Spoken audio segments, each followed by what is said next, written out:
আমি হুমায়ুনের রাজনৈতিক মজুরি সহকারী হিসেবে কর্মরত আছি।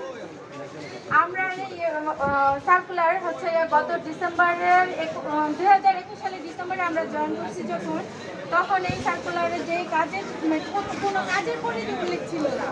কিন্তু যখন আমরা কাজ করি তখন আমরা বুঝতে পারি যে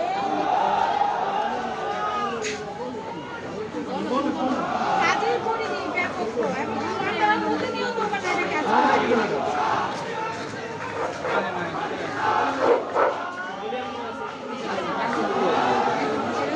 একই প্রতিষ্ঠানে কেউ চুক্তিতে এবং কেউ লিখিতভাবে কাজ করতেছে, কিন্তু আমরা একই কাজ করি।